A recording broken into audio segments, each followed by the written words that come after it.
You're listening to Podcast BXN, a video game podcast delivering player experience news. Let's go!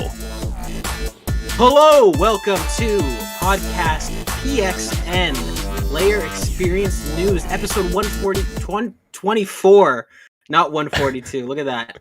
We made it how many seconds in before I goofed it? I am your host today for the first and probably last time, Gage Dempster, aka Gilbo Biggins on Twitter, aka one half of the Men and Gitch podcast. And today's host of the show, I'm joined by the creator of the show, Dan is DTM on Twitter.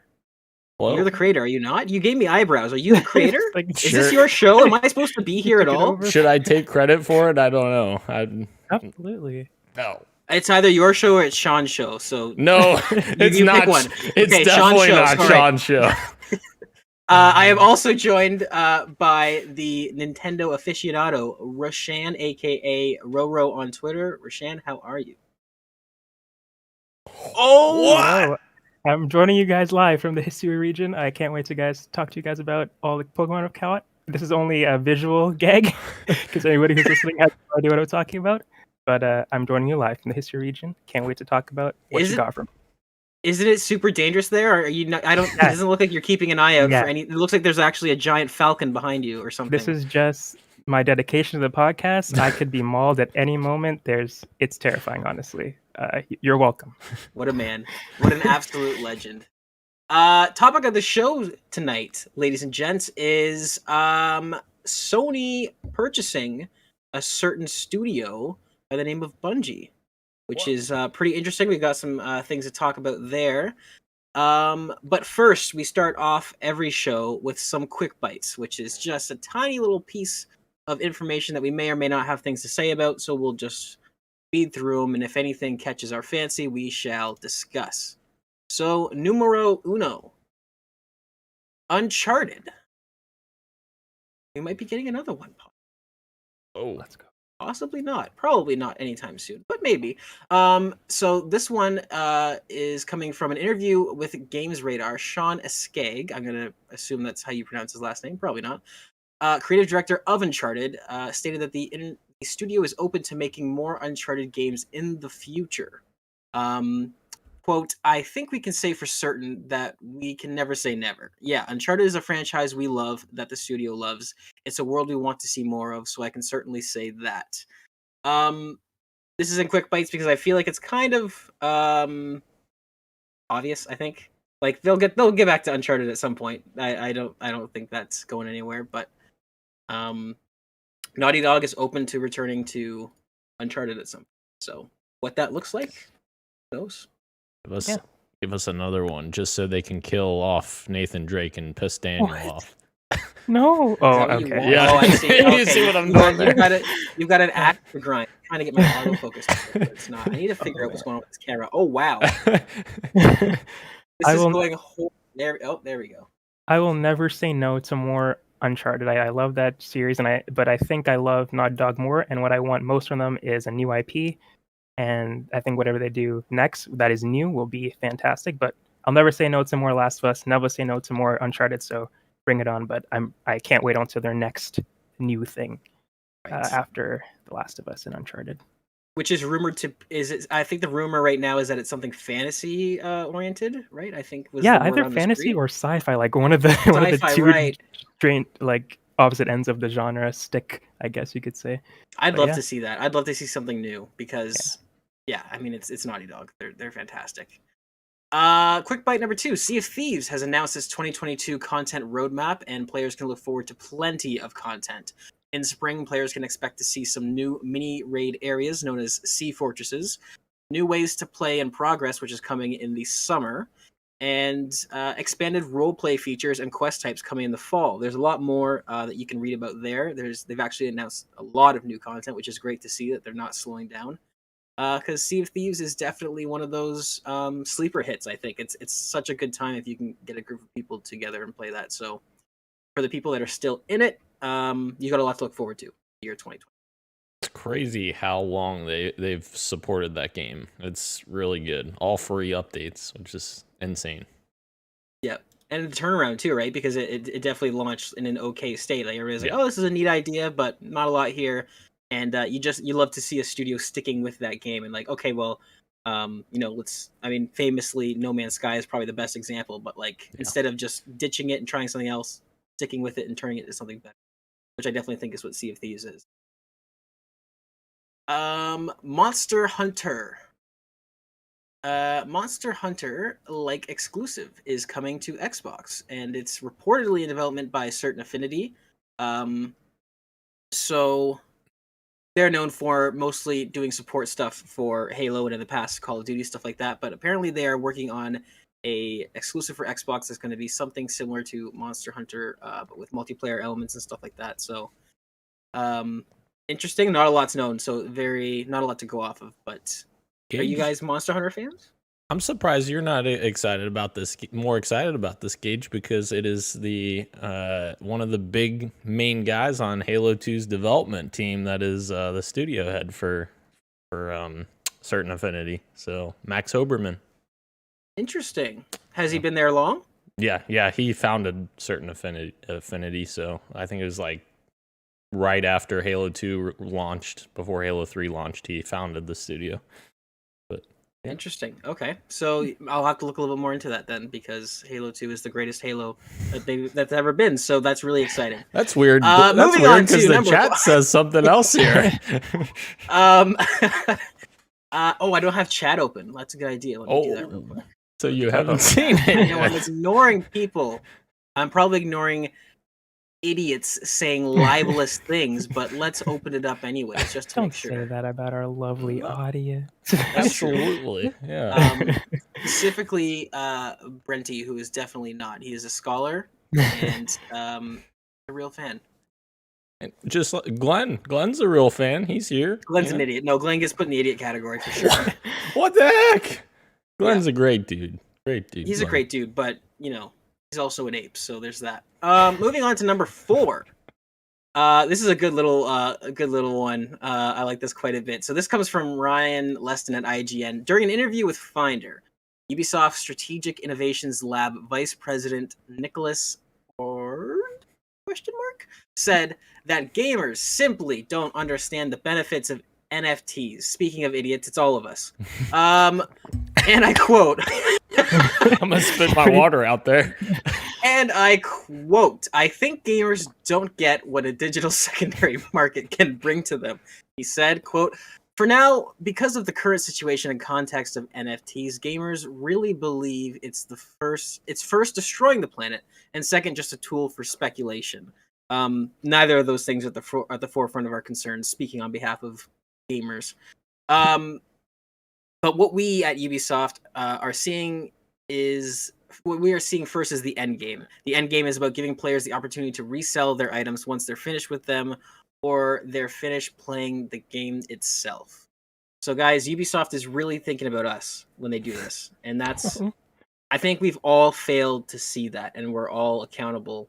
None of that's true. I just didn't get it, Now that Yeah, they've you just explained don't it, get it. well, I'm all, let's go, NFTs. We're all in, bro. I mean, Yeah, absolutely. I just needed explained to me by Ubisoft, that's all. Yep. Oh my goodness. Everybody, Go ahead. Go ahead. I just wanted to say that I don't know if Ubisoft is eventually going to backtrack on this. They seem to be one of the few that are doubling down, because there's a lot of people that have come out and said, hey, we're going to do NFTs, only for the next day to say, you know what? On second thought, you guys were really loud and you voiced your opinions very clearly that you don't want this, so we're not going to do it, and they decide not to do it. So it's going to be interesting to see which ones decide to stick to their plan with the NFTs and see it through to the end, because we'll see if it works out for them. Right. Because it probably won't. I think I do think it's just funny how it makes sense that this is the statement they'd give, because Ubisoft is one of the most predatory companies out there, and publishers out there, I should say, in terms of microtransactions, and understandably they're going to double down on this because they see it as a cash cow. What I'm hoping for is that not a lot of people actually buy into this, and then it just ends up being wasted development time for them. So we'll see. Dan, are you excited for NFTs? No. This statement literally just makes me reminded of like, you know, a father talking down to his son that he thinks that he doesn't understand what he's talking about. It's like, son, let me just explain this to you. You don't know anything about this. It's like, get out of here, Ubisoft. Stupid. If there's one thing I love more than NFTs, it's being mansplained to by Ubisoft. So that's great. That's good. It's going. Things are going really well. Number 4, we've got the Halo TV series received its first full-length trailer over the weekend during some stupid sports thing that I don't know anything about. Dan's, I apologize. Dan's favorite team, the Columbus Cowboys, was playing, and I think they did really well. So I apologize. Just to be clear, they're not my favorite team, but it is my hometown team. The Cincinnati Bengals are in the freaking Super Bowl, which is insane. They haven't won a playoff game, not just the Super Bowl. They haven't won a playoff game in 31 years, and now they're in the Super Bowl. Insane. Yeah. And you're expecting them to do well. I mean, they got a good team this year. Got a good team. All right, well, let's see it. We're gonna pull for the Cincinnati Cougars and hope that they do really well. The Halo TV series got its first trailer. It's coming exclusively to Paramount Plus on March 24th, 2022. Dan, yes. Tell me what you thought. Oh, so good. I loved it. I think the only reservation I have so far about this TV series is the human that is kind of they were pulled into the Covenant and like she lives amongst the Covenant. That's the only reservation I have. And maybe they explain it in a way where I'm like, okay, that makes sense, or, you know, I could get behind that. Tarzan vibes, what? Yeah, exactly. I will say, I think in one of my first appearances on the show, that was the writing on the wall for me, Dan. I was talking about the casting stuff that I didn't like. Yeah. This was it, because it does kind of this. I would consider this minor spoilers for the Halo series, so I'm just gonna say it. But a human existing in the Covenant kind of undoes like everything the Covenant stands for. It's kind of like the one small change they could make, and I feel like this is this sounds like a studio note where it's like, this will be really dramatic if we have a human on the enemy team. So I'm guessing it probably came from somebody who doesn't understand the TV series, or sorry, the games. But yeah, it's kind of a big thing to change because it kind of undoes the whole religion foundation of the Covenant. Yeah. I thought the trailer looked okay. I know, Dan, you're super excited for it. I am definitely going to watch it day one. I'm going to be watching along with everybody else. I don't know if I quite like the tone and the direction that this seems like there's a lot of changes that I think are a little weird. Also, I don't know how I feel about human Cortana yet. It's a little weird. See, and like a lot of people, uncanny wise, I don't hate it. It's a little uncanny. Yeah, a lot of people have been talking about Cortana and saying like she needs to be more blue and stuff like that, which they still totally could change that design, like tweak it before the launch. I still don't know if they will, but I'm personally okay with it. It kind of has a very Serena. I think I told you this already. It very much looks like Serena from Halo Wars, like that kind of feel to it.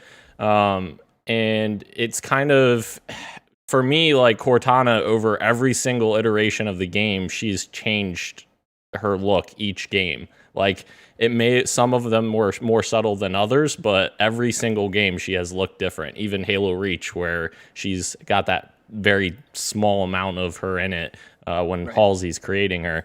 It's a different design every time. So like I'm okay with them doing a new design and like experimenting.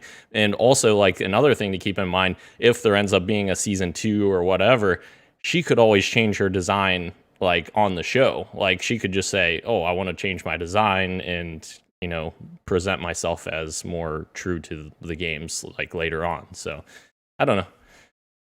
Interesting. Yeah. Also, another big thing to mention, because it's also one of the biggest things in the trailer that has a lot of implications, is that there's a 2001 Chevy Tahoe in the background, a 551-year-old Chevy Tahoe, which is incredible because I'm pretty sure in real life metal breaks down and turns to atoms after like 200 years. So whoever kept that thing around, whoever's looking after that, excellent mechanic. I will say though, with that, I think it could make sense in terms of like insurrectionists, because like insurrectionists are like basically like, you know, I don't want to say outer colonies, Yeah. poverty, like they're kind of getting together. Low income, and they're just like going against the UNSC. So like they're just kind of scrounging. I don't know. That's not the right word. I don't know what the word. Scavenging. Scavenging. Yes, thank you. Scavenging everything that they can to kind of fight the UNSC. So like they even showed like they're having like AK-47 looking weapons as well, like fighting against the UNSC, which I feel like kind of furthers that point of like they're just kind of scavenging whatever they can in order to fight them. But yeah, I don't know. Yeah, it's interesting. Like you said, Gage, it is a little uncanny to see it. But yeah, it definitely throws me off. At first, when you first see it, I actually thought this was like a Starbucks and Game of Thrones thing. I was like, oh, somebody left their Chevy parked here. That's really bad. And then they show it quite a bit more, and I was like, no, it's supposed to be there. But I understand that, and well, you also have to think like in terms of realistic expectations. What can they do? right. But I think it lore wise, like 500 years is a long time. Like that's like if there was a coup in a country now, and they're like, we're using horse and buggies that we found that are like from the 1200s. Like it's a bit much, but I am interested to see. It's so cool to see Chief in the on the silver screen. And the one thing I will say that I did enjoy that I didn't expect to enjoy, or not enjoy but not mind, I guess, is I like that Schreiber is not trying to mimic his voice. He's just doing something completely different, which I like, because if you can't do Steve Downes, don't try to be Steve Downes. Although I am curious as to why they wouldn't just get him to do VO, right? Unless they're planning on us seeing Chief outside of his helmet a lot, which will be another interesting thing to see if they do that. I think we definitely will see him outside of his helmet a lot. I think that's why. And and I even saw a bunch of people on Twitter, Gage, that were saying like, oh, this is a terrible Steve Downes impression. I'm like, what? He's not trying to be Steve Downes at all. That's purposefully not like Steve Downes. That's why it's not a good impression. I'm pretty sure they announced that. They're like, hey, I'm pretty sure like there was an interview with either the showrunner or the actor, and he's like, no, we're definitely not doing that. We're not going to try. It's fine. Yeah. So, Rashan, did you watch the trailer? No, what I was going to bring up was the Chevy thing, because that's the only thing that I have reference to for the trailer, because I haven't watched it yet. But I saw a Reddit post of like, there's a Chevy 2001 Chevy Tahoe in the trailer, and I just thought that was funny. But yeah, not that much longer to go to see what it ends up being. So I am curious. I won't say I'm excited, but I'm very curious. And didn't hear any of that, Dan. You cut out for a second, but I was whispering, I'm excited. Hell yeah. I'm excited that you're excited, Dan. Thank you. Moving on to another quick bit. MLB The Show 22 is launching on April 5th on PlayStation, Xbox Game Pass, and Switch. I'm guessing Switch is through their cloud streaming thing that they have. It has to be, right? Oh, God. So that's kind of exciting. It's really interesting to see the quick turnaround from being a PlayStation exclusive and one of their like biggest name exclusives, like, to now launching day one on Game Pass and coming to the Switch. So they clearly, to me, this paints a very clear picture of that contract ending and them going, no, we don't want exclusive. We want to be everywhere. We're done. So, MLB fans, you guys at all? Not really. Not me particularly. Dan's nodding his head though. Yeah, I am. I enjoyed last year's game. I played it on Game Pass, and yeah, it's crazy. It's the second year in a row with Game Pass. I don't even have to buy it. Cool with me. Yeah, I am interested to see if the Switch version is like a cloud version, like you guys said, or if it's going to be native. Because normally, or if it's going to be me golf or me baseball, pretty much, whatever. Right. Sorry, yeah. Because am I crazy, or don't they normally like you would be better to answer this? Like, don't they normally title the games that are the cloud version like cloud version or whatever? They do say they have like a little cloud version on it. But that would be like in the store. Like I don't think they would announce it here, is what I'm trying to say, I guess. Okay. But I mean, I'm sure they would have to announce before they put it on the store that it's going to be a cloud version. But Yeah. yeah, I think like there's some EA games that are on there that aren't running on the cloud, but they're very much dumbed down versions of the original, like very bad ports of the original sports games. So hopefully that doesn't happen here. But a cloud version probably wouldn't be that much better. But yeah, we'll see. Okay, moving on to the next quick bit. We've got It Takes Two news. So this is from Joe Otterson at Variety. It Takes Two, the ever popular co-op couples counseling game from Hazelight Studios, is being adapted into a film in collaboration with DJ2 Entertainment. And this is a snippet from the article here. At the time of publishing, no studio or network is attached to the project, but sources say it is currently the subject of a multi-party bidding war. Pat Casey and Josh Miller, the rays behind Sonic the Hedgehog, and its upcoming sequel, are attached to adapt It Takes Two screen. So that's kind of exciting. From what I've heard, Sonic the Hedgehog, everyone expected it to be really bad, is actually a fun time, and I don't think we need anything more from that if we were to do a It Takes Two movie. It's just a fun, Pixar-esque movie. This is cool. This is a good fit, I think. Not very. I know it's a hot topic in the video game community. Don't make them movies, make them TV shows. But every now and again, you get an IP that I think this would be This would be a really good. This would be a really good movie, I think. And then the sequel, they can just be called It Takes Two, but now the two is actually the number two. There you go. Take that for free. My goodness. Oh, I'm down. I'm down for this. I can't. I haven't beat the game yet, so maybe I'll ooh, find out what the ending is by watching the movie. By watching the movie. I don't beat it by then. same. But, yeah, I think it'd be a perfect movie like this. Like you were saying, this is one of the few video games that would probably be better as a movie as opposed to a series. So Right. definitely hyped to see where this goes. Good for Mr. Fares over there. And he actually has a background in film, so I mean, if this turns out to be one of the Last of Us HBO situations where he's directly involved, that could sort of add some extra quality to the finished product. So that's exciting.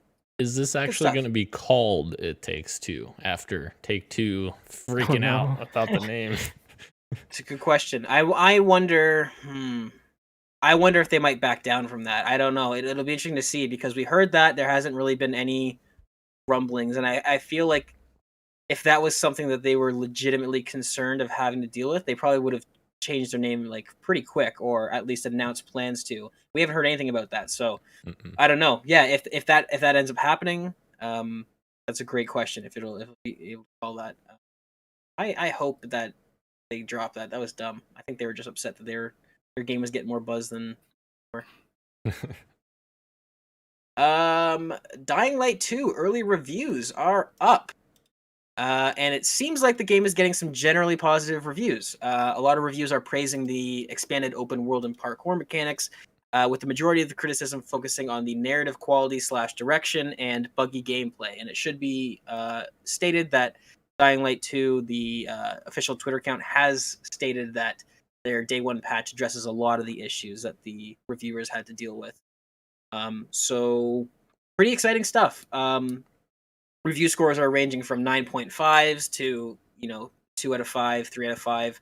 Most of them are definitely in the 7 and above, and I'm definitely excited because Dying Light, is probably my favorite game of 2015 and one of my favorite games of the Xbox One generation. But I never really loved it for the narrative. It was good, it was fine, but it was definitely the gameplay that hooked me. So from what I'm hearing about Dying Light 2, it's everything I want, and I'll probably pick it up day one.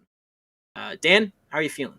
Yeah, I feel pretty good about it as well. Like you're saying, like the gameplay is the most important thing. The kind of navigation of the buildings and such, and all of your combat maneuvers look really cool. Like there was I think a slide mechanic or a dive, something like that it knocks back a bunch of zombies. I was like, holy shit, that looks fun.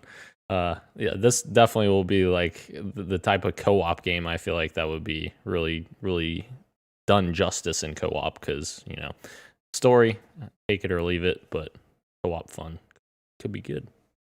Yes, co-op was definitely the way to play the first one. So many good times and nonsense and tomfoolery and such. Rashan, did you play Dying Light?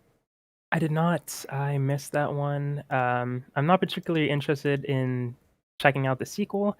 I did like what they had to say about the narrative stuff and the like before the game came out. I mean, I like what they were advertising about the narrative stuff and the choices and stuff like that. And kind of hearing that the story isn't that great just turned me off completely. But I do Right. like what the parkour stuff always seemed like a fun gameplay loop, at least. So I'm sure it's Yeah. fun to play, as the reviewers are saying. It's a fun play, but the narrative isn't as great as some people were expecting, I guess.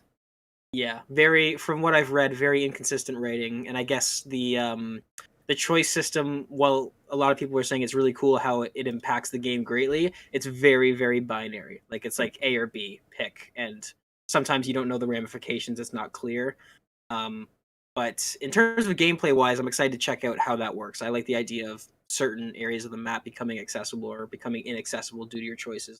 That sounds really cool. I'll probably pick this up day one. And I'm someone Um, who loves Life is Strange, and I know those choices don't always have such a huge impact on like the ending of the game. Sometimes it does, but it's not like game changing most of the times. But I right. just, as long as the story is good, if I'm making choices, that's just an added bonus. I was just along for the ride. So that it's not that the choices aren't impactful, because I've heard that like there's certain choices, like if you choose a certain clan, like the world is completely different as to somebody else who chooses a different clan. I think that's really cool. But if the story that influences those choices isn't good, then I don't want to bother, really.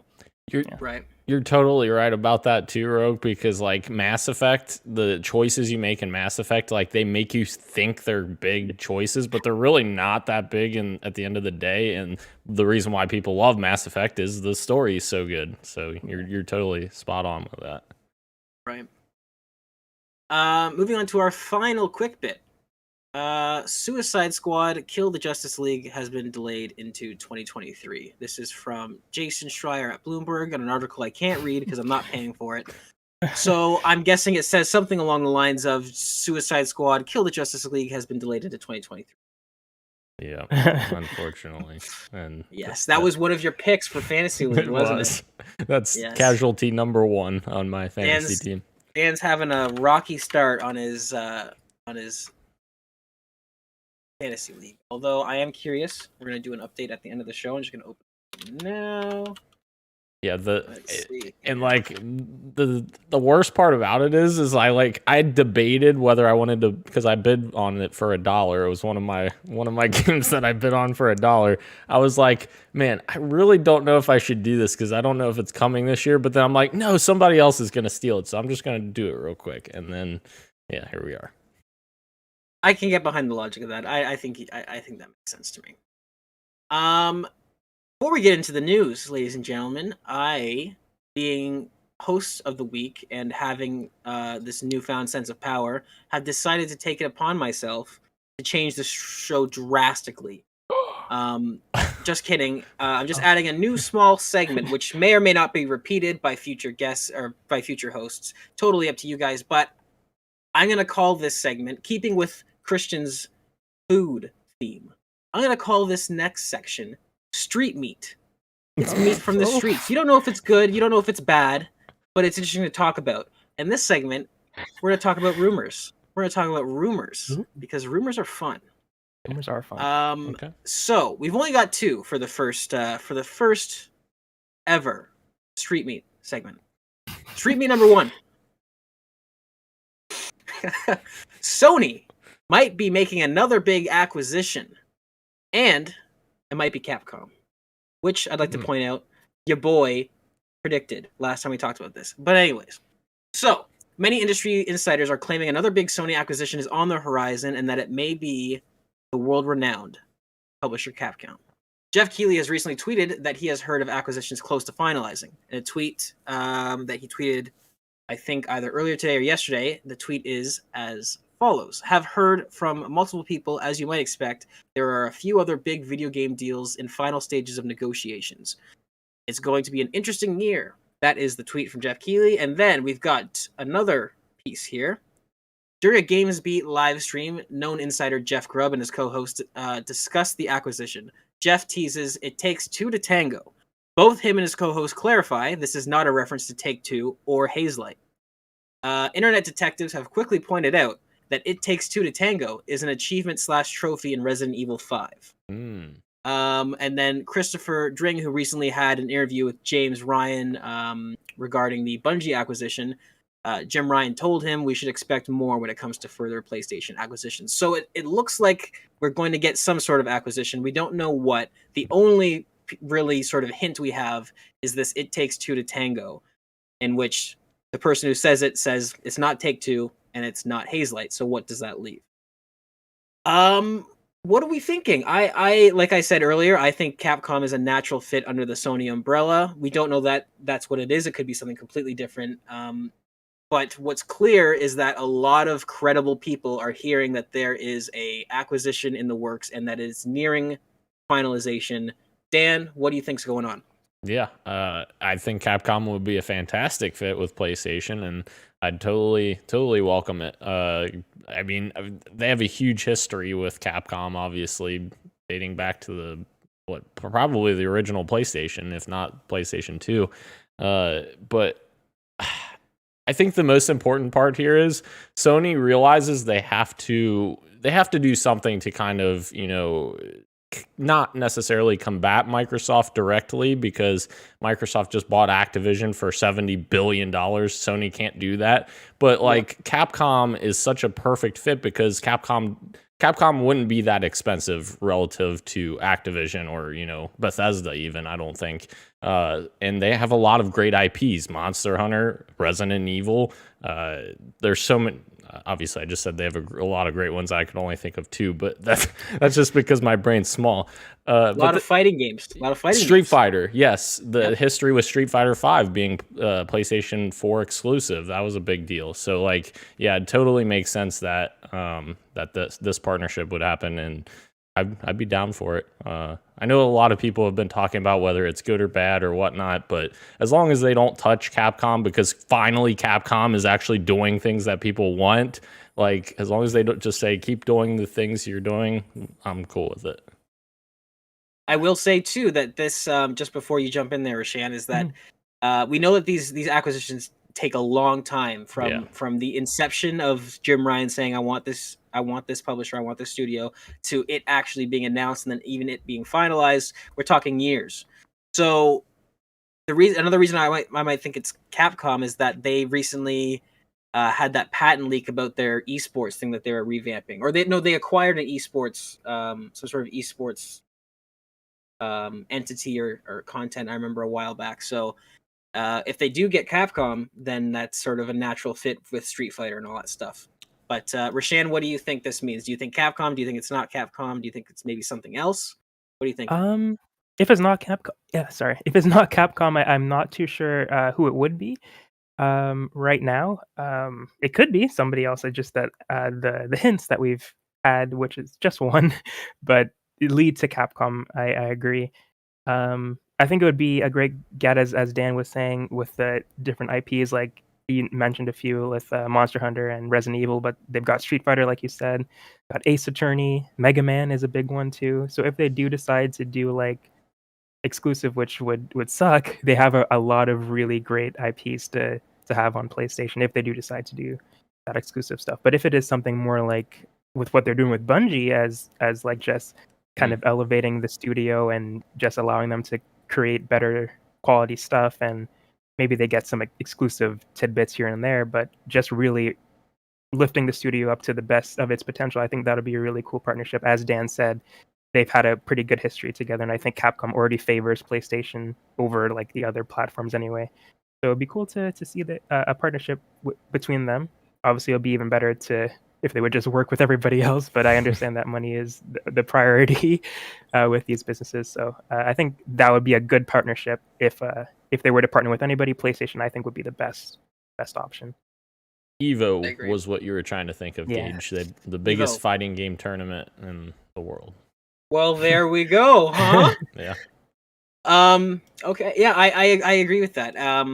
I have more to say, but I think I'll say that for topic of the show because it kind of relates to that more than this. But yeah, it's interesting. I think it is Capcom. It's I agree 100%, Rashan. I think it's a natural fit.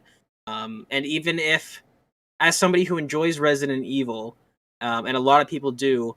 For some reason in my head, if Resident Evil did become a PlayStation exclusive, that almost makes sense to me. Like, I know that's totally double standard, but for some reason I could see that making sense. That seems Yeah. like a game that would be a PlayStation There's exclusive there's already. games that are on multiple platforms that I'm just like, wait, I thought this was exclusive because Yes. I associate that company with that console, like Capcom. There's a lot of times where I'm like, I didn't know Monster Hunter was on Xbox. I don't even know if it is actually. I may be talking on my butt right now, but I Right. know it's come to PC. But there's a lot of times where it's like, oh, I just assume that this was with this, and I think Capcom is one of those where I just associate them with PlayStation, even though they are literally everywhere.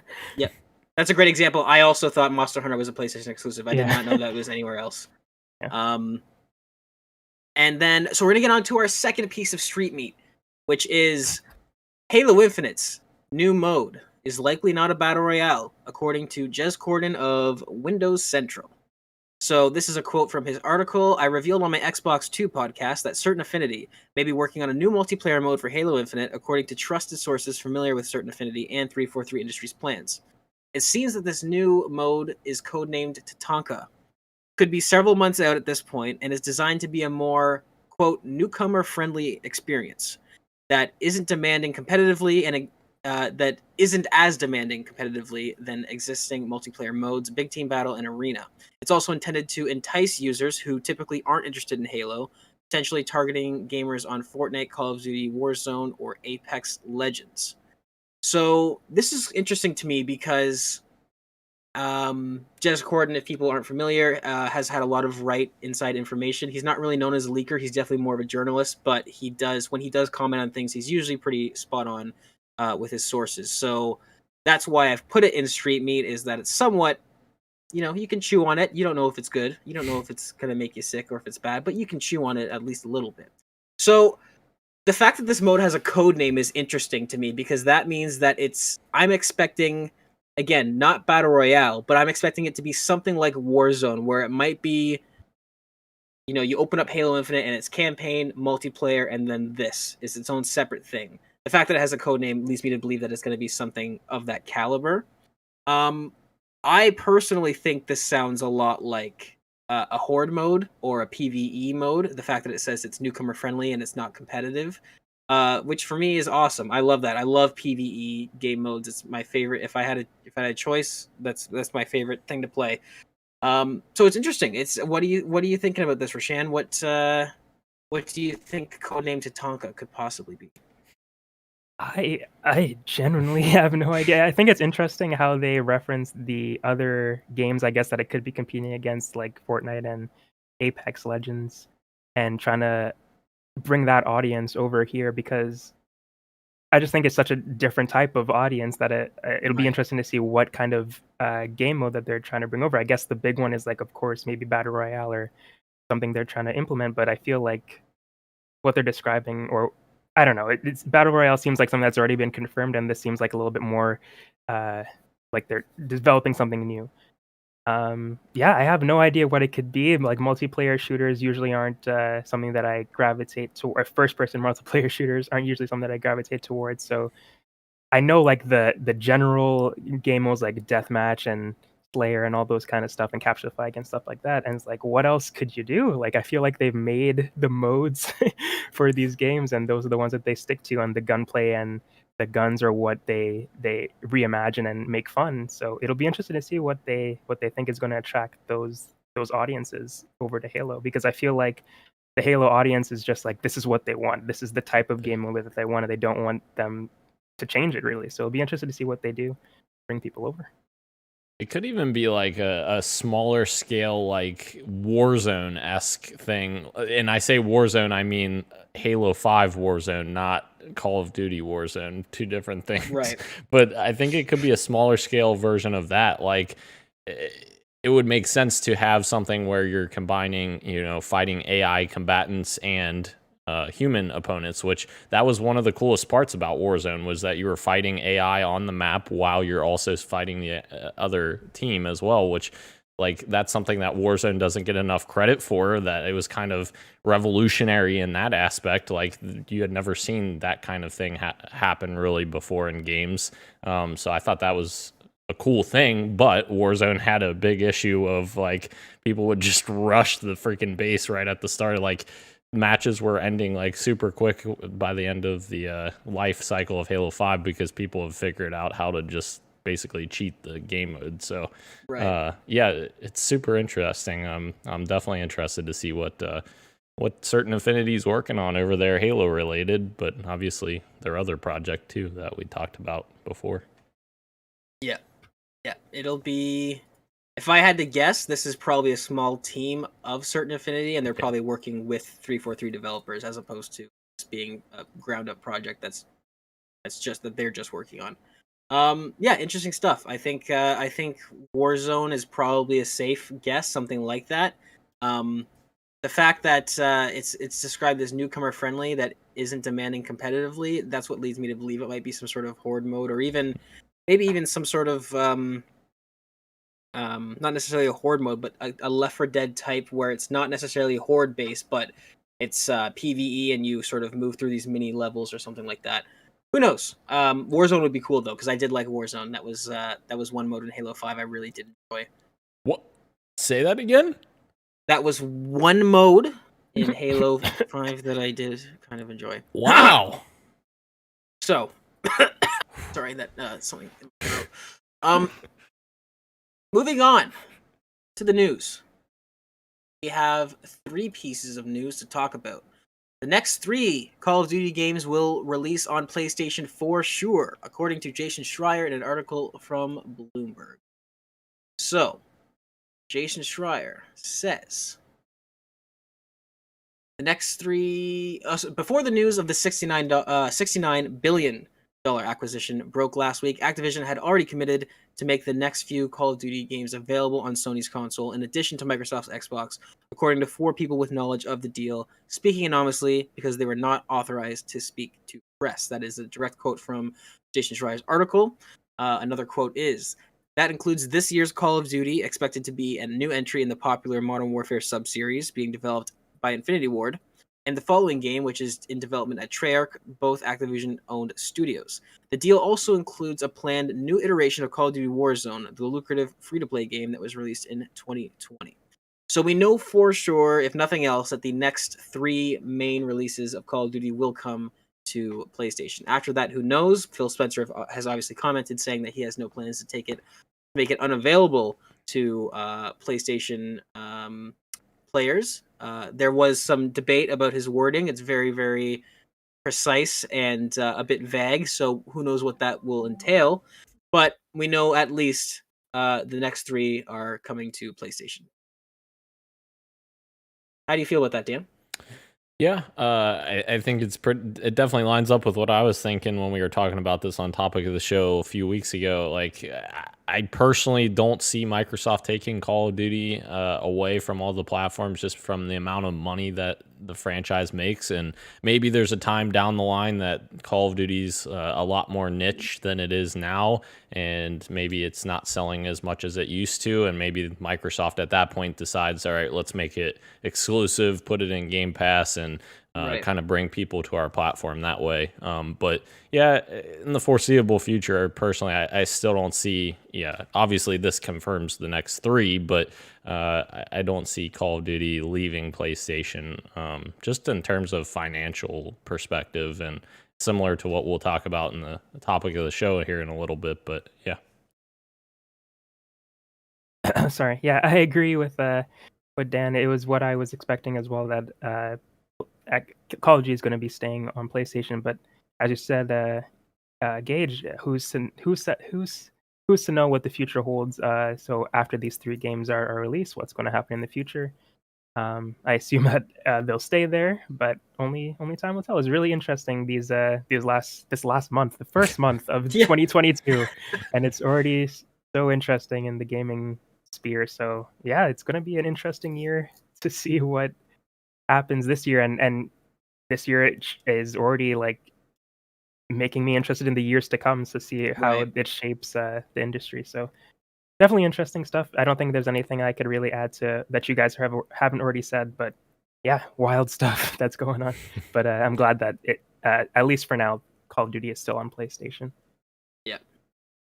Yes, I also agree with both of you. I don't think it's going anywhere, regardless of these next 3 games. Even after that, I don't think it's going anywhere anytime soon. But we'll see. Maybe Phil Spencer wants to try some new things, or what he's got planned. Because obviously he's got plans. Because you don't spend $70 billion without a plan. So, moving on to the second news article of the day, which is that DICE has published a detailed blog addressing issues with Battlefield 2042, including a meaty roadmap and details on how they will analyze feedback moving forward. So, this blog post was put up on battlefield.com, and it is from. Let's see. It is from a senior producer, Ryan MacArthur, who's spoken on behalf of DICE, and they've outlined their plans for addressing the less than exceptional state of Battlefield 2042. So, here is a snapshot of features we are bringing into the game as soon as possible. A updated scoreboard. They have plans for an all-platform voice communication system, which they call VoIP, but I don't think that's actually VoIP. My understanding of VoIP is that it's proximity-based. Like, if you're talking to somebody in a game and then you start walking away, the audio gets quieter and quieter. But they call it VoIP, so maybe they mean actual VoIP, or maybe they just mean party chat or game chat. Either way, that's not in the game now, so it will be, which is exciting. And then player profile, giving you a better overview of your career on the battlefield and how far you have to go for your next unlock. Those are the 3 main things they talked about that they are working on immediately. And then they actually outlined a new feedback loop, which is really, really nice. This is a direct quote from the article, from the blog post, I should say. We're committed to pushing up the quality of the game, both through our updates and how rapidly we will respond to critical issues in the live environment. We're also going to clarify the direction that we're taking and what's motivating our decisions to bring improvements to the game. So expect to get more insight as we expand our existing feedback loops to involve you, our players, more directly. Our team has identified several areas we're targeting for improvements. This is how we will be incorporating your feedback going forward. We will present specific major areas to you along with our current thinking, detailing what we're planning to make changes. We'll then take the time to observe and listen to the conversations that you go on to have about both the area of concern and our proposals for adjustment. Later, you'll hear from us on the topic again, but this time that your feedback will have been factored into our consideration and guided the decisions made for improvements. These conversations will be centralized and accessible here on the Battlefield website and summarized across our channels. So, this is pretty big. A lot of people in the community are very happy. This is a really good response to a game that has lost a lot of its player base very quickly. I played the beta and I did not have that much fun, unfortunately. I wasn't able to squad up with people, which is a big part of Battlefield. But as somebody who put an ungodly amount of hours into Battlefield 4, into Battlefield 1, I was really looking forward to this game, and I honestly, it's super upsetting to see the game falter like this and sort of lose its steam and its hype so quickly. But this is a really good acknowledgement from them, and what I like about this is not just them saying these are the areas we're going to improve on the game currently, but also completely reevaluating their feedback system and telling you exactly how they're going to take feedback. This is a pretty big, in my opinion, a pretty big announcement, and not something you see very often in the games industry.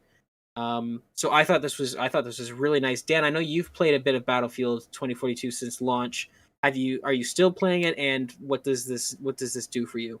Yeah, so I ended up not buying it because of Halo's stealth release a month early. So Right. I kind of, it was a casualty of that, and then also of people detailing all the issues with it. But I did play a pre-release like you did, Gage, and I had some fun with it. But at the end of the day, it definitely it needed a lot of improvement. And I know Christian's been on here. He actually played, I think, the retail release. I want to say maybe the beta. I can't remember, but I know he enjoyed it. So, but there's definitely a lot of things that are missing here. And like you said, VoIP, like voice over IP, that's literally just there's no voice communication in the game at all. Like that's insane. Like how's that not in the game? That's a major thing for a multiplayer shooter to not have voice communication. But yeah, definitely definitely good that they're at least being transparent with the community and saying like these are the changes coming and here's kind of our roadmap, so to speak,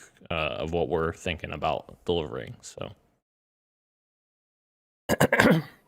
Jeez, every time I need to talk, I need to clear my throat. I'm sorry, but yes, it's a bummer for sure. Like Dan said, the VoIP and is a great addition, but something that should have been there earlier, the voice stuff. But there's some other cool stuff that is I'm glad that they're adding and they're being transparent and all that kind of stuff. I just wanted to also add that this is a game that I was so hyped for based on like the material and the that they were doing, and that was something that I told myself I wouldn't be doing any longer since the original Watch Dogs came out. One of the games that absolutely duped me with its advertising, and when I played it, I just didn't enjoy it. Loved the sequel, but hated the original one. And this was the game that almost got me back in my ways. I would have bought this game, and I would have been so mad at myself. So just a tale of caution for anybody out there: wait a little bit before pre-purchasing your games. Apparently, this is very normal for Battlefield to launch in like something like this, and then eventually it gets to a better state. Apparently, that's what I've heard from Battlefield fans, that it takes a little while for it to get back to where it should have been at launch, unfortunately. But again, I'm like you said, Gage, I'm glad that they are communicating and that they're talking with their fans that are going to stay, so they could get it to a place where they deserve, like the players deserve. So that's good. It sucks that season 1 got delayed uh, to summer. Apparently, it's supposed to come around now, I think, but I know it got delayed. So Yes, it's getting delayed to early summer. Yeah. Yeah. So, yeah. Yes, that is so. This is so. Certain aspects of this are definitely par for the course. Battlefield 4, infamously, just a complete buggy mess when that game launched. Borderline unplayable. The game, like the core gameplay was great, like the ideas that they had, but the game did not work. There was some hilarious bugs and just absolutely ridiculous. I don't. I remember. I know 3 had similar issues, and 5 obviously had a bit of a controversy around that. But I don't. I think 1 was a pretty solid launch, if I remember correctly. But definitely more times than not, a Battlefield game will launch, and they'll have so many ideas and so many new systems thrown into the game that it's just an absolute buggy nightmare.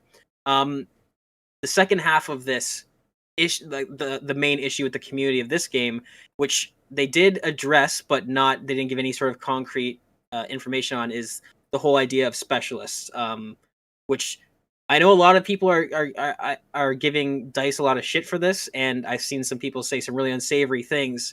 But if I had to guess, yeah, I know, right? And gamers, no, not them.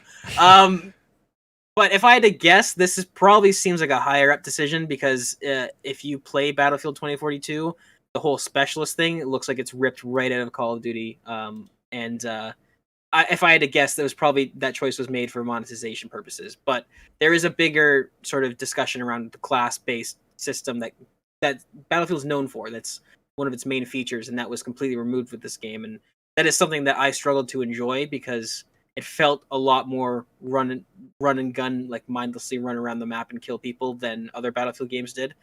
So it'll be interesting to see how that gets addressed. There is also, I should mention, that they mentioned that they're going to have a feedback system for prominent Battlefield creators to give they have a specific line of communication to the studio, which is great because there's a lot of really good YouTubers that have been playing Battlefield for a long time that I think the community would be comfortable speaking on behalf. Like Jack Frags is a name that gets tossed around a lot. He's a great content creator and a diehard Battlefield guy. So the fact that they're going to be not only listening to player feedback more closely and more transparently, but also that they're going to be looking at the prominent content creators in the Battlefield community to give sort of expedited feedback is pretty interesting. And hopefully, I'm hoping we can turn this around because while it does look grim now, let's not forget that Battlefront 2 also launched really buggy and design decisions that the community hated, and they turned that game around. That game is awesome now. So I'm hoping that DICE can sort of take a breather, do a hard reset, and get this game back on track because I do want to enjoy Battlefield again. Agreed. And moving on to our final piece of news for the day is that earlier today, Gran Turismo 7 got its own state of play, and we got to see lots of stuff. 7. That's more than 6.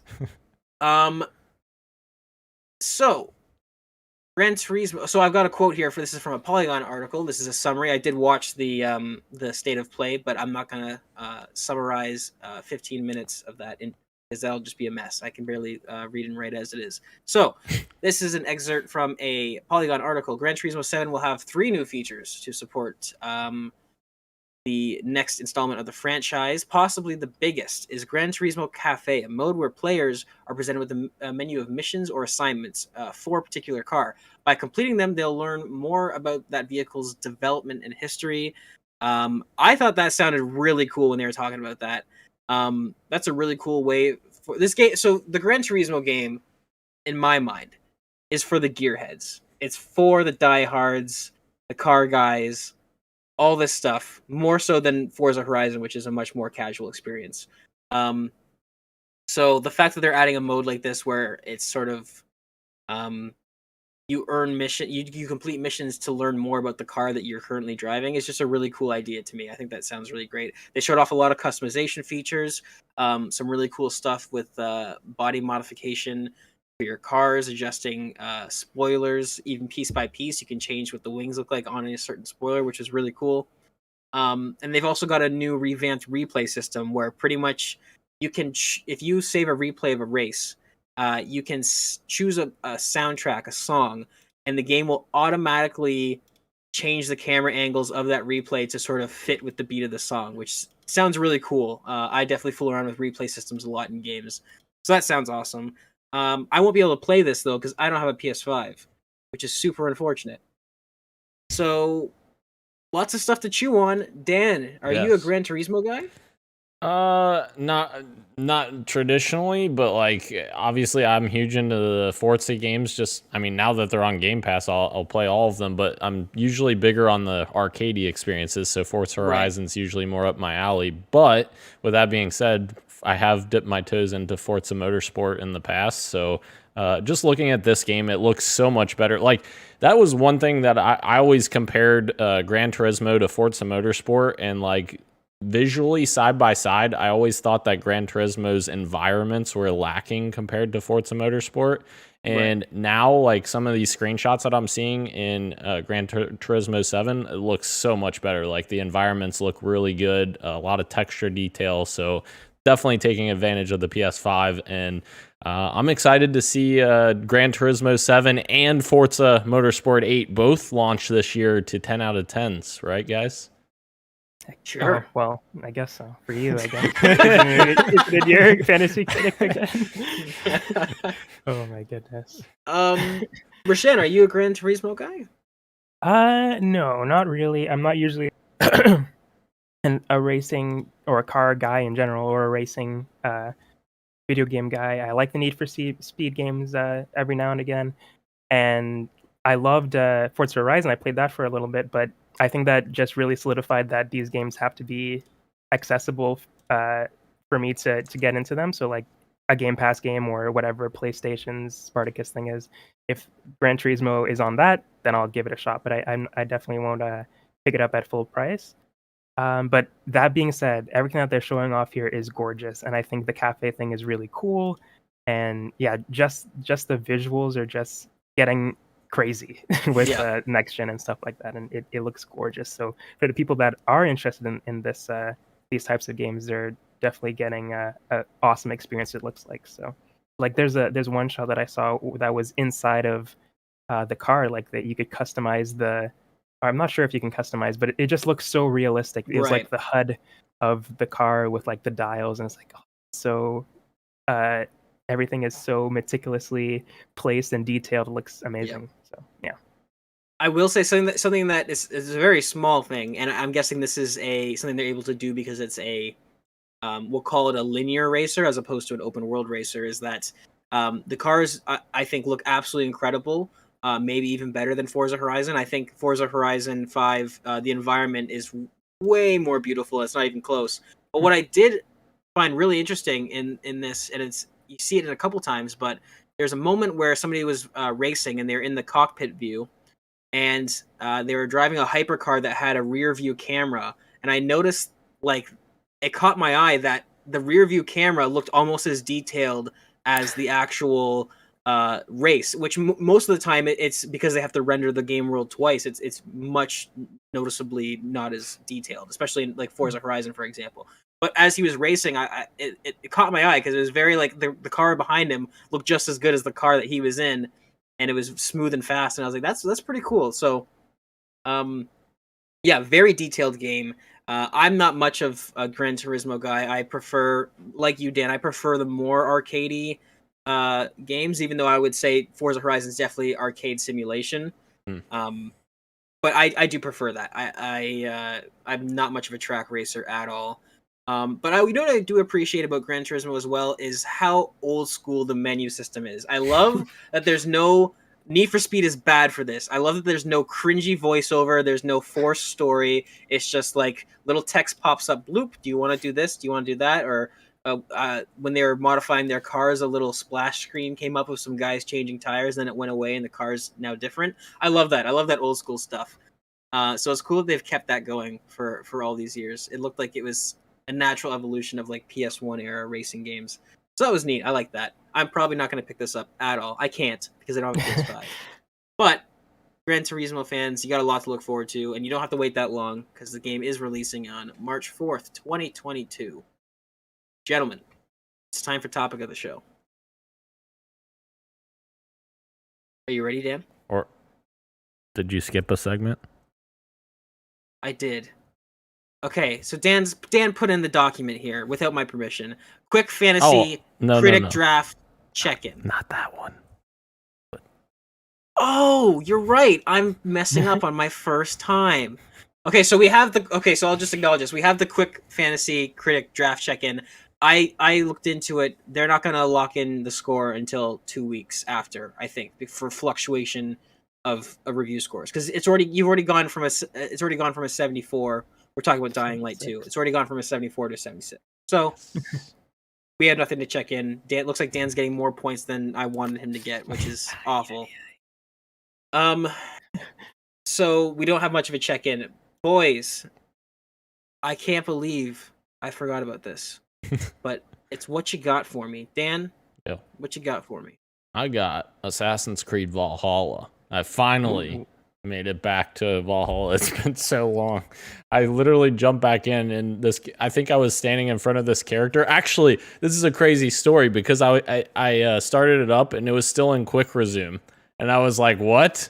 Like, I must have played it shortly after I got my Halo Infinite console, because it came in quick resume, and I was like, I don't recall playing this, but I was in front of a character and my character started talking to him. And I was like, where am I at in this conversation? I was in a dialogue tree and it's telling me to pick one of the dialogue options. And I'm like, I don't know what to do here. I had no idea what was going on. Anyways, I still love the traversal in that game. It is so good. It is Breath of the Wild-esque, like just being able to climb anything, anywhere. It's so good. And I love that, like, this is the subtle thing, like, but it kind of goes back to the roots of Assassin's Creed a little bit in terms of, like, you get those one-hit assassination moves, which they kind of took out in Assassin's Creed Origins and Odyssey, where you couldn't use the hidden blade to kill people really quickly.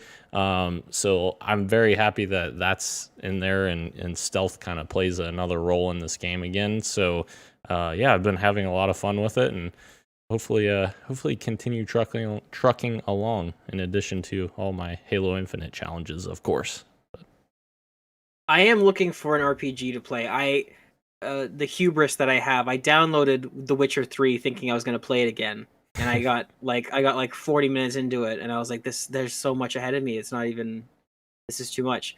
So Assassin's Creed Valhalla, I was thinking about jumping into that. I do like that stealth is making a comeback, because that is kind of what series was based on, right? So yeah, that is exciting. I like that. Rashan, what you got for me?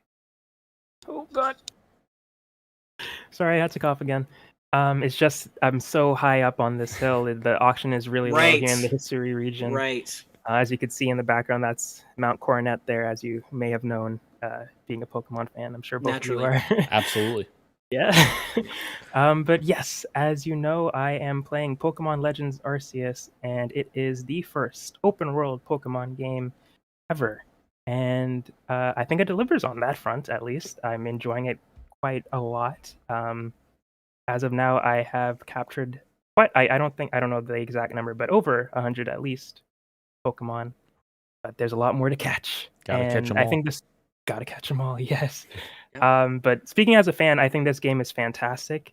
Like Pokemon wise, I'll talk about as a gamer afterwards. But I think as a Pokemon fan, this is an awesome, awesome game, and it does so many things that fans have been wanting from the series from since they're like kids, I guess. Like just imagining what this game could be if it was open world and if you were just throwing your Pokeball into seamless battles. That doesn't get old. I just love just being like walking around and then uh, crouching and then sneaking up on a Pokemon and trying to catch it or initiating a battle and then just being seamless. Like if I catch it, all right, great. Go on to the next one. There's like no menu that pops up beside like, oh, you caught this.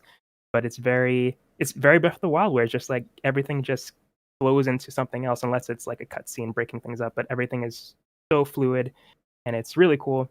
But what else? Oh, and the story is really, I think, is really cool. I think it's more mature than what we really you usually get from Pokemon games. It is still a game meant for kids, so you're not going to get like terrible, mature, deep stuff. But as far as Pokemon games go, it is pretty mature and deep as far as those stories go. So I'm pleased with what the story where the story has gone so far. As a gamer, though, the graphics are pretty bad. It hasn't taken me out of it per se because I've just been having such a good time. But there have been many instances where I've noticed, like, wow, that bird is flying at 2 frames per second. It usually is stuff that's usually very far away, so it's not going to grab your attention if you're not looking for it. Like the Pokemon that are right in front of you are running just fine, but if you're looking off in a distance and you're like, "Oh, I need to catch that Pokemon," like, wait a second, what is that? It's like kind of glitching over there. So you have those kind of instances that are happening every so often. But for the most part, it doesn't look terrible. Just in some areas are kind of itchy and scratchy, I guess you could say. Nice. Yeah. Itchy and scratchy. I Itchy and love the scratchy, reference. yeah. But yeah, I'm having a really good time with it. I have reached the end of the game. I rolled credits, but I have not beaten the game. There's still a lot to do after you roll credits. Very quest based, and you want to fill out your Pokedex. I think this might be the first time that I actually do that in a Pokemon game. I've always gotten close, but I've never actually done it.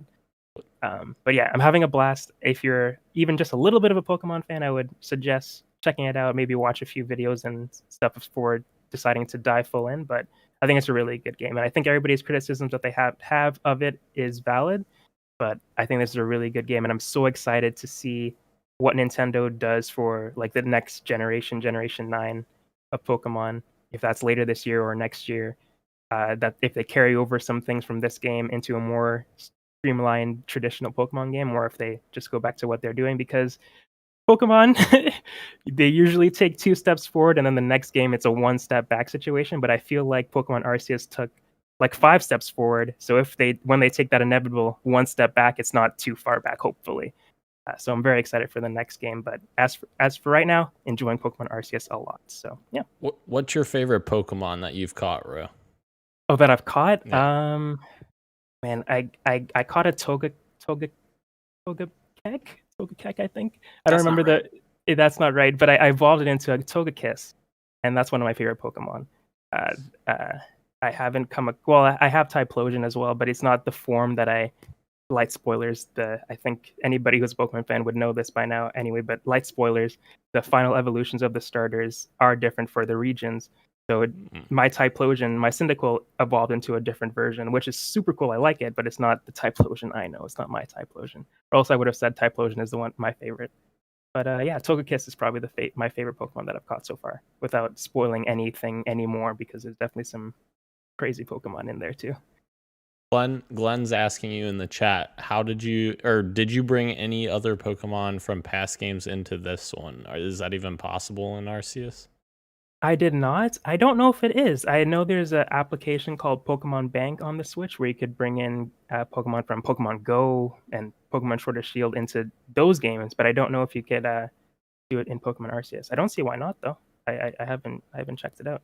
That'd be cool. Have you guys ever realized that "Gotta catch 'em all" is it's a fun slogan if you're a human, but it's a threat if you're a Pokemon? Absolutely. Kind of Absolutely. Pokemon games are kind of terrifying if you flip the script a little. Yes. But I'm glad you're having fun in Untamed Land, capturing innocent creatures for your own will. They kind of even talk about this in this one. That's why I mean, like with the maturity of Oh, it. do they like, actually? yeah, a little bit they do. It's like since it's ancient times, they're kind of more harsh with their wordings in this world. So it's really cool how they talk about it because this is like the first time we're actually catching them in this game. So it's really Right. cool. Really cool. That is cool. Christian is not here, but he did fill in his section on the document here, so I'm just gonna read it out. It says it's a zombie game. Guess which one? I Because think nothing is I think ever that was simple. his last week. He Was played it actually? Yeah, Daisy. We're gonna. Was he playing No, he's playing World War Z. Or World World War War Z. Z. Sorry, yeah, duh. Okay, sorry, Christian. I'm gonna assume that you're still playing that. In which case, I wasn't there last week to say hell yeah, World War Z is a great game. In fact, I actually think it was just a couple days before that episode. You guys recorded that episode, but you saw me playing World War Z, and you were like, "Why are you playing World War Z?" I was like, "Dan, it's actually really good." So hell yeah, Christian, keep playing World War Z, and if you want to squad up, let me know. It's a fantastic game. And also, I can carry you because I've got a super OP character, all the skills. Anyways, I've been playing The Long Dark, which is a fantastic indie game from a Canadian studio. It is a survival simulation game where you are stuck in the Canadian wilderness. There's been some sort of crazy geomagnetic storm that's kind of brought on a quiet apocalypse, and you have to mainly just survive the elements. There's no zombies, there's no mutants, there's no bandits. It's just you, the cold, and the wildlife, and it is awesome. The game has. I actually had to look this up because I thought the game released in 2016. It actually released in 2014. Came to Xbox in June of 2015, which is when I would have picked it up originally. Played the absolute crap out of it, loved it, and the game is still being worked on to this day. 7 years later, 8 years later, if you're counting 2014 when it released on Steam. And it's a fantastic game. It might be one of the most atmospheric games I've ever played. It's daunting. I was gonna say it's cold, but it's a video game. But if you feel cold when you play it, it's Immersive. fantastic. It's not for everyone. It is one of the more slow paced survival games. Like this is the game where you're running out of firewood and you see a chair and it's gonna take you click on the chair and it says the chair to break down the chair for firewood, it's gonna take 2 hours and you're gonna burn 300 calories and you've only got 1,000 calories. So now you're doing the math in your head. Okay, can I find food after I break down this chair, or am I gonna starve to death in the wilderness? You got to keep your temperature up. You can sprain your ankle if you sprint on a slope, in which case you're not hobbling. And there's wolves to keep at bay. It's a fantastic game. It's not for everyone. It's super niche, but my god, it's beautiful. I love this game. It's great. I jumped back into it because my friend played it for a Game Pass challenge, and I was like, I should re-download that, and I've fallen right back into it. It's That- so great. It's come such a long way, and kudos to the guys at Hinterland Studio because like we said with Sea of Thieves, these big name games is easy to remember, but these guys released this thing on Steam in 2014, and 8 years later they are still making massive, huge content updates. So good stuff. Dan, you look like you had something to say. Does this sound like your type of game? That friend that played it must not have been Glenn, because Glenn said in the chat, "Yeah, only if you like watching paint dry." You know what, Glenn? You're not entirely wrong. How dare you? How dare you? It was not Glenn. You could not pay Glenn a certain amount of money to play this game, which is hilarious to me because he also worked at a call center for like more than a day. So I don't know how that works, but it's good stuff. I highly recommend if you're listening to this and you like hardcore survival games mixed with a beautiful art style and one of the most atmospheric games you'll ever play. The Long Dark is my recommendation. It's fantastic. Moving on to topic of the show for real this time. Topic of the show today is Sony has acquired Bungie for $3.6 billion. Sony, first of all, before I get into my little script here, you overpaid, my guy. Bungie's great. You overpaid, my guy. It's one studio. It's one studio for half the money that Xbox paid for Bethesda, and then they also bought Insomniac for like $100 million, which is pennies. So that's just funny to me. But anyways, I digress. Topic of the show: Sony has acquired Bungie, the fan favorite developer behind the Destiny series and the first few Halo games, the best Halo game, in fact. Sony spent a reported $3.6 billion on the acquisition. The deal comes shortly after Take-Two's $12.7 billion acquisition of Zynga and Microsoft's $69 billion acquisition of Activision Blizzard, making January 2022 fucking insane for the video game industry. So Christopher Dring from Game Industry Biz, he had an interview with Jim Ryan, and he was saying that the motivation behind Sony's acquisition of Bungie is to help boost their own abilities to make live service multi-platform games. Equally, Sony unlocks the potential for Bungie to strengthen its technical capabilities and the prospect of taking its games to movies, TV. So clearly they're thinking about a Destiny TV series because that's the only... Let's go. That is the only IP that Bungie has that's active right now. So clearly that's what they're talking about. I highly doubt we're going to get a marathon movie out of nowhere. I'd be down for it. An Oni anime? Oh. That would actually fit super well. Yeah. And one last little tidbit I have to add from Christopher Dring, who says the deal was in the works, like we mentioned earlier, for the past 6 months. It's not a reaction to the Take-Two, Zynga, or Microsoft Activision deals. So yeah, if you know anything about these acquisitions, that was kind of a given. But a lot of people obviously were trying to make a very shallow comparisons. I love the lore. I love the headcanon some of these people on Twitter have, that Sony saw Microsoft buy Activision and like Snotty was like, "Me, let's call Bungie and get this and buy you over the course of a couple months or a month or whatever it is." Yeah, that's not how it works. So interesting. I did not see this happening. I wouldn't say this is to the scale of Xbox Bethesda because, like I said, Bungie is just one studio. But I don't see that natural history there. I know a lot of people think it's a good thing, and I don't necessarily think it's a bad thing. In terms of the two entities involved, I don't think PlayStation is a bad company, and I don't think Bungie's a bad studio. I do have worries about consolidation, like we touched on earlier in previous episodes. But it looks to me that Sony is also doubling down and investing heavily into their gaming division. So my question for you guys, for topic of the show, with Bungie continuing to operate independently and publish games on multiple platforms, do we think Sony has a hidden strategy with this acquisition? Can we expect Bungie to lead or assist other teams in the Sony collective to create a robust offering of multiplayer titles for the PlayStation ecosystem? Dan. Yeah, just first, my initial reaction to this thing was honestly as surprising as the Activision acquisition. It's not as big as the acquisition, but it was just as surprising to me. But with that being said, after kind of reading through what they were kind of detailing, like Bungie essentially detailed all of this in their blog posts, talking about like what this means for the future of their franchises and Destiny and all of that.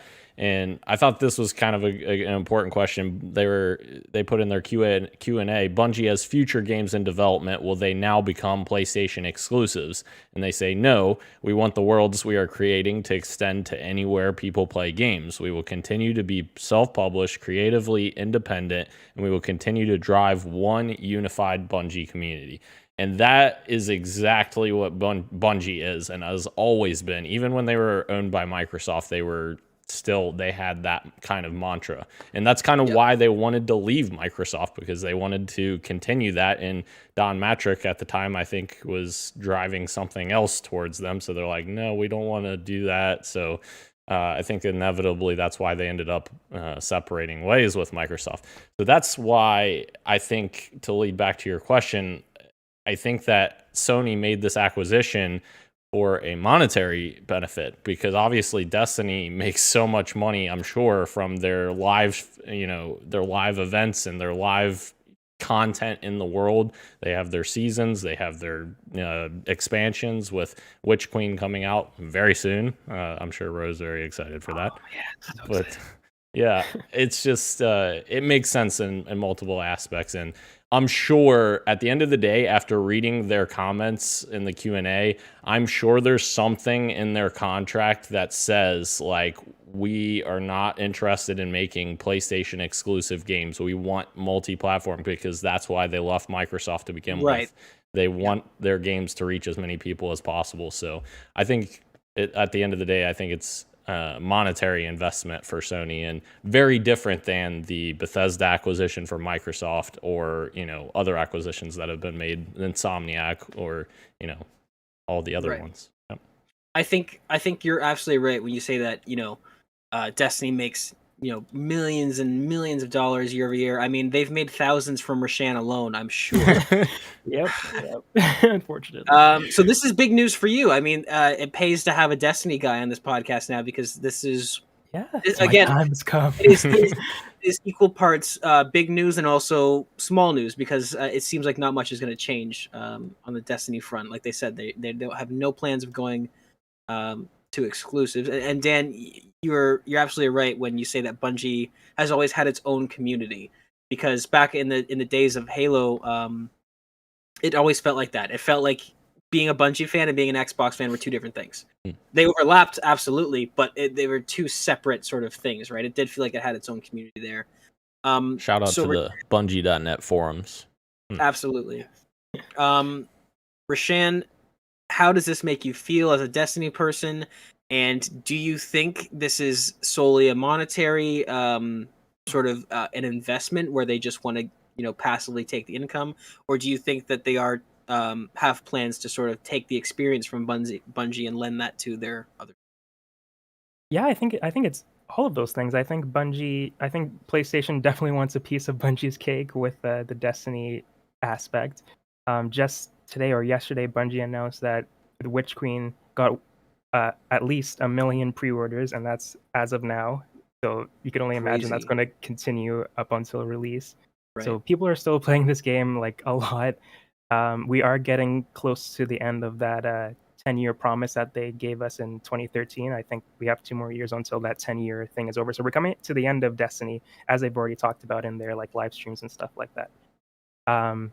So yes, PlayStation definitely wants the money in that space. But I also do think, as you said, I don't think a lot is going to change with Destiny, but maybe hopefully it changes for the better. Like the resources that PlayStation can provide Bungie to make a better experience, and the other way around, because recently I think Sony announced that they want to be making live service games, and they announced that they're going to be making 6, or like a crazy amount, up until 2026. Like they have in mind to make a bunch up until that year.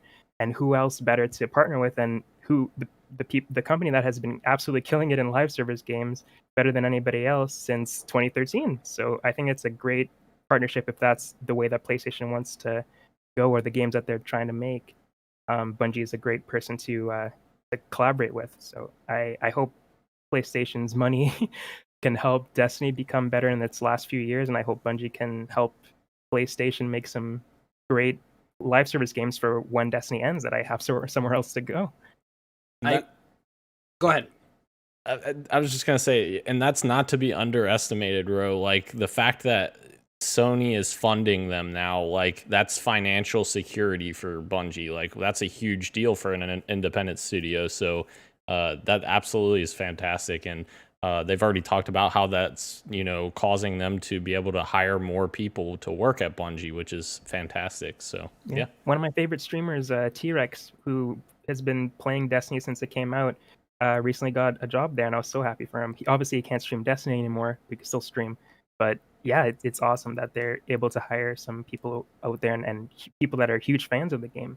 Heck So yeah. it's only going to make a better experience for us players. Awesome. Rashan, I think you worded that perfectly. Where Sony is now going to be able to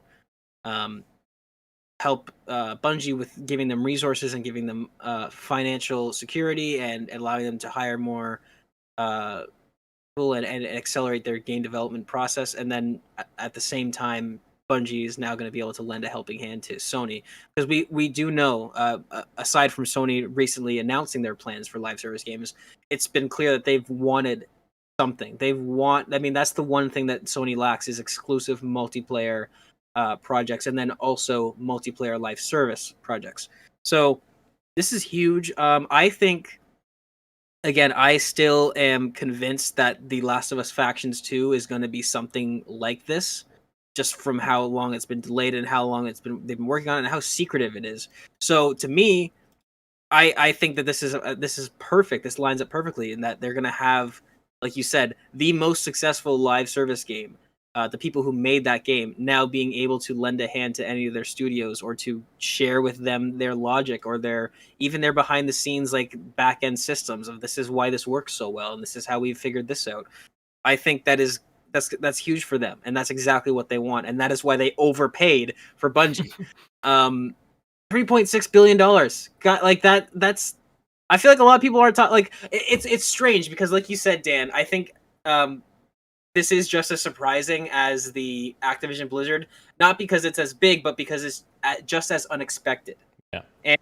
And so a lot of people are talking about that, but I think because of that, this has just passed people by. $3.6 billion for one studio that self-publishes their games. That's nuts. I will say it is interesting because we don't really know what Bungie's financials are, because they're not a publicly traded company. Yes, so they are private. Like, we don't even know necessarily if this was a great value for Sony. I'm assuming that Sony's done their research, and they're like, man, if we spend this X amount of money, we'll get a return on investment of this much in so many years. So I don't know. I honestly don't know what Bungie's worth, and I guess, well, now we do know, I guess, because they paid that, so that's what they're worth, I guess. So I mean, yeah, in the most broad terms, absolutely. Now there is the strategy. I mean, there's a great scene in the classic Django Unchained that talks about this, where if you're trying to buy the cow from the farmer, he doesn't want to sell the cow, you buy the farm. which is absolutely what Xbox did with Bethesda. Again, I don't think Bethesda's worth $7.5 billion. I think but they wanted that, so they paid more to get it. And I think that's probably what happened here. I don't know if 3.6 is exactly what they're worth. I think Sony, again, because this is the thing, right, is that then, like you said, Bungie has a history of wanting to be independent.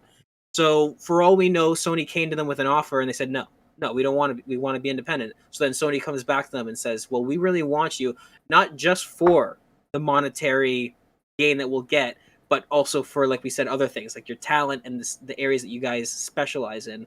Then they come back with another offer, and so on and so forth, and that's probably how we get to this number. But yeah, I think Sony is going to be absolutely thrilled to have this deal go through and to have them. And like we've said, I think they're absolutely going to capitalize on what they specialize in, which is live service, because that is the one area that Sony's been lacking in years. And this is my own personal theory, but like I said, I do think Last of Us Factions is that type of game. It's Last of Us is one of their biggest IPs, right up with Uncharted, and I think it would be silly not to try and turn that into a longevity, because to me, at this point, with how long this game has been delayed and how little we know about it, it's clearly not a deathmatch mode. Why would it take that long? I think it's something more. So I think to me the pieces line up for this, but that's just my own personal theory of what Factions is going to be. And I think that if Factions is what I think it is, this is going to be a huge asset for them. So on the back of that, Gage, Christian put this in our team chat, and he wanted us to talk about this as his contribution. Does Sony put its live service games on Spartacus day and date, which is Spartacus is their code name for their place or Xbox Game Pass competitor? Right. So like Destiny expansions, Tsushima multiplayer, factions, etc.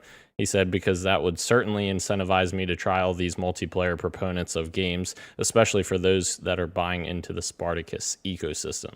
And I think that if the rumors are true about the multiple tiers of Spartacus, I think it's totally plausible that, you know, in either the middle tier or the upper tier, you get these multiplayer experiences, or maybe in all the tiers. Like, how crazy would that be if these games are like not necessarily free to play, but like you're in the lowest tier, so they kind of give you other avenues of revenue by just bringing people into the experience. I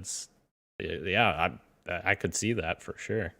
Well, and as we know, like Destiny, like you say, makes no doubt makes millions year over year over year. Maybe even hundreds of millions. We don't know. Certainly tens of millions, I'd say. And that's not from box sales, right? That's from you getting into the game and then having all these things to spend money on and all these expansions and DLC packs. And I think Destiny does battle passes now, if I remember correctly, some sort of system like that. So I think Christian's absolutely right, is that, and you as well, I think that I do see them offering stuff like this even at the lowest tier, because it doesn't matter if they're missing that $59.99 sale. If you're in that game and you like it even a little bit, you might buy that $10 battle pass, and then the next month you might buy it again, and actually maybe there's something in the store that you like. So I think that's an excellent strategy. I think Christian's absolutely right, and I think you're right. If Spartacus comes out and whatever it ends up looking like, I do see them putting the properties that they own, at least the multiplayer, putting it right on and giving you access to it, because then they have the chance for the player to spend more money in once they have access to that game.